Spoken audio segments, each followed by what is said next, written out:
জুবিন গাৰ্গক প্ৰথমতে শ্ৰদ্ধাঞ্জলি জনাইছে। জুবিন গাৰ্গৰ ন্যায় আজিলৈ নহ'ল, সেই সন্দৰ্ভত কেনেদৰে ক'ব? চাওক, প্ৰথম কথা মুখ্যমন্ত্ৰীয়ে কৈ থাকে যে জুবিন গাৰ্গক হত্যা কৰা হৈছে। আমি আইনৰ জৰিয়তে আৰক্ষীৰ জৰিয়তে হত্যাকাৰী বিচাৰি আছোঁ, আজিলৈ নাম ওলাব পৰা নাই। সন্দেহত বহুতো গ্ৰেপ্তাৰ কৰিছে, শাস্তি দি আছে, কিন্তু মুখ্যমন্ত্ৰীৰ নামখিনি কিয় কৈ নিদিয়ে?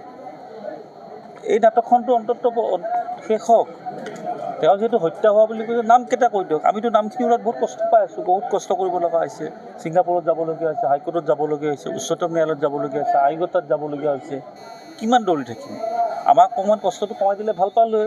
যিহেতু হত্যাকাৰীৰ নাম মুখ্যমন্ত্ৰী জানে, ৰাজহুৱাকৈ কৈ দিয়ক আৰু নিৰ্বাচন ভালদৰে খেলক।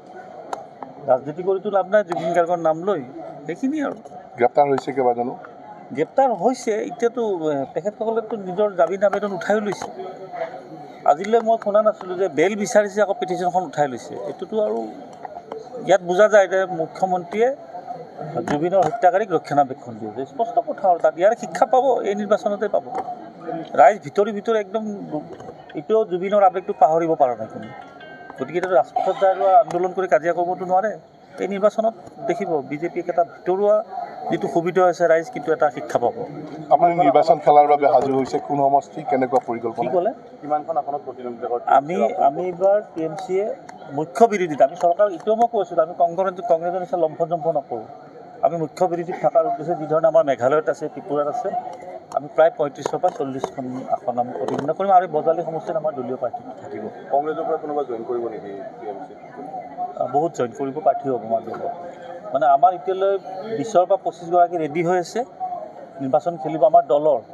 আৰু কংগ্ৰেছত যিসকলে টকা দি টিকট নাপাব, যাৰ গণভিত্তি আছে বা যিসকলক ৰাইজে গ্ৰহণ কৰে, দলত ফাণ্ড দিছিলে, যিসকলে নাপাব, সেইবিলাক আমি সময়ত যোগদান কৰিব। আমাৰ কিমানজন কংগ্ৰেছৰ নেতাই যোগদান কৰি আছে? প্ৰায় 12ৰ পৰা 15জন নেতা যোগদানে নহয়, আমাৰ দলৰ প্ৰাৰ্থিত্ব হ'ব কংগ্ৰেছৰ। কেতিয়ালৈকে হ'ব এইটো? এইটো আমাৰ তালিকাখন আমি একদম শেষ নমিনেশ্যনৰ আগদিনা আমি ঘোষণা কৰিম। আমাৰ তালিকাখন ডাঙৰ কথা ক'লে ভূপেন বৰাই কৈছে 8 মাৰ্চত বিজেপিলৈ বহুত যাব, আপুনি ক'লে 15-16জন আহিব। কেনে সমীকৰণ? চাওক, এইটো মানে বিজেপি চলাই আছে কংগ্ৰেছী নেতাসকলে। এতিয়া ভূপেন বৰা যোৱাৰ লগে লগে ভূপেন বৰাৰ যিখিনি লগত আছিলে সোমে বাৱে, সেইখিনিও যাব, এইটো স্বাভাৱিক কথা। কিন্তু কেৱল যোৱাই নহয়, দলটো ধ্বংস কৰি যাব। আপোনালোকে কেৱল নেতা যোগদানটো বাদ দিয়ক, এনেকুৱা এটা দিন আহি আছে নমিনেশ্যনত প্ৰাৰ্থিত্ব উইড্ৰ হৈ যাব, কেণ্ডিডেট বিচাৰি নুপৰিব।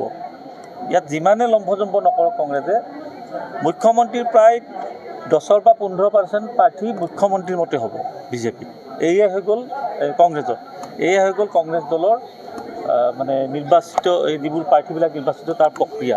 মুখ্যমন্ত্ৰী দিব, আকৌ কৈ আছোঁ, 10ৰ পৰা 15% প্ৰাৰ্থী কংগ্ৰেছৰ মুখ্যমন্ত্ৰী চূড়ান্ত কৰিব। আপুনি নিৰ্বাচন খেলিব এইবাৰ? 100% খেলিম। দলৰ এটা নিৰ্দেশ আছে। এতিয়া ধৰি লওক, মই যিটো সমষ্টিত খেলিব ওলাইছোঁ, সেই সমষ্টিটোত বিজেপিৰ প্ৰাৰ্থী নাই, অসম গণ পৰিষদৰ প্ৰাৰ্থী নাই। তাত বিজেপিৰ এজেণ্ট আছে, ৰেকিবুদ্দিন আহমেদ চমৰীয়া। বিজেপিৰ এজেণ্ট বুলি সকলোৱে গম পায়, আপোনালোকে নামটো ক'লে হাঁহি দিয়ে। মই যিমানে সংবাদ মাধ্যমত মন্তব্য দিছোঁ বা ভাষণ দিছোঁ, য'তেই দিছোঁ, ৰেকিবুদ্দিন বিজেপিৰ এজেণ্ট বুলি ক'লে সাংবাদিকসকলেও হাঁহি দিয়ে। তাৰমানে নিশ্চয় আপোনালোকে জানে যে ৰেকিবুদ্দিন বিজেপিৰ এজেণ্ট আৰু মুখ্যমন্ত্ৰীৰ চাকৰ হয়। গতিকে তেনেকুৱা এগৰাকী বিজেপিৰ এজেণ্ট আৰু মুখ্যমন্ত্ৰীৰ চাকৰক বিশেষকৈ আমিতো কংগ্ৰেছৰ পৰাই অহা নাই, তৃণমূল কংগ্ৰেছটো এটা চৰকাৰত নাছিল। কংগ্ৰেছ কৰ্মীসকলেও প্ৰিয়ংকা গান্ধীক কৈছে যে একো লাভ নাই। সিহঁতে আজি 15 বছৰবিলাক শুনিয়ে থাকিল চৰকাৰ থাকোঁতে, একো গুৰুত্ব নাই। এটাকৈ ওলাই গুচি গৈ আছে। তাৰপিছত তেখেতসকলে আহিব, আহি তেখেতসকল ডাঙৰ কথা ক'ব, কঠোৰ ভাষা প্ৰয়োগ কৰিছে বুলি ক'ব, কিন্তু ফলাফল 0। আপোনালোকে চাব, কংগ্ৰেছৰ 15ৰ পৰা 20খন আসন থাকিব। মুখ্য বিৰোধীত থকা দল, চৰকাৰত থকা দল 15ৰ পৰা 20খন আসন থাকিব। মুখ্যমন্ত্ৰীক কি আহ্বান জনাই যায়? আৰু আজি এই জুবিন গাৰ্গ মুখ্যমন্ত্ৰীক আহ্বান জনালে আৰু শুনিলেতো ভালে কথা আছিল, আহ্বান জনাই লাভ নাই। তেখেতক আহ্বান জনাই মোৰ কথা বাদ দিয়ক না, মোৰ আহ্বান কি আছে? অসমৰ ৰাইজৰে আহ্বান শুনা নাই। জুবিন গাৰ্গৰ পিছত দেশ গম পাইছে। গতিকে মোৰ একো আহ্বান নাই মুখ্যমন্ত্ৰীয়ে। মোৰ কেতিয়াবা আহ্বান থাকিলে মই কংগ্ৰেছৰ এজেণ্টবিলাক যিবিলাক মুখ্যমন্ত্ৰীৰ লগত ভাল, তেখেতসকলক ক'ম যে ৰেকিব আছে, জাকিৰ সিকদাৰ আছে, নন্দিতা দাস আছে, তেখেতসকলক ক'লে আচল কথাটো মুখ্যমন্ত্ৰী হয়তো শুনি পাব। কিন্তু মই ক'লে নুশুনে। আপুনিও কংগ্ৰেছত আছিলে, কিন্তু কংগ্ৰেছত ইমান খহনীয়াৰ কাৰণটো কি? আৰু এতিয়া যিহেতু APCC আৰ বুলি কোৱা হৈছে, গোটেই খহনীয়াৰ কাৰণ একমাত্ৰ হৈ গ'ল ধুৰন্ধৰ ৰকিবুল ডকাপাছ। মই সেইদিনা সাংবাদিকক কৈছোঁ, কংগ্ৰেছ কৰ্মীয়ে য'তে পাতে পিটন দিয়ক, ৰাজভৱনত পিটক, নগাঁও ৰাজভৱনত পিটন খোৱা অভিজ্ঞতা আছেই।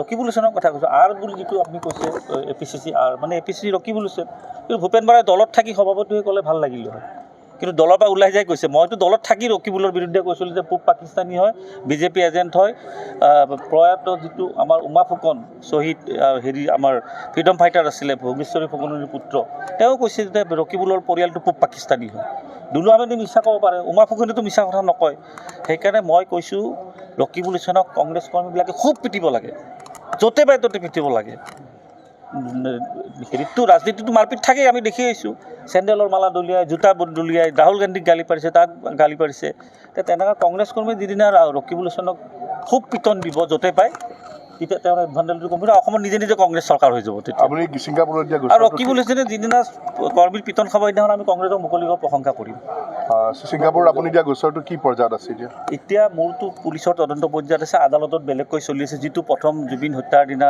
এটা গোচৰ লৈছিল সেইটো আদালতত চলি আছে আৰু মোৰতো তদন্ত প্ৰক্ৰিয়াত আছে আৰু মোক খুব সোনকালে মাতিব মই সংবাদ মাধ্যমক জনাই দিম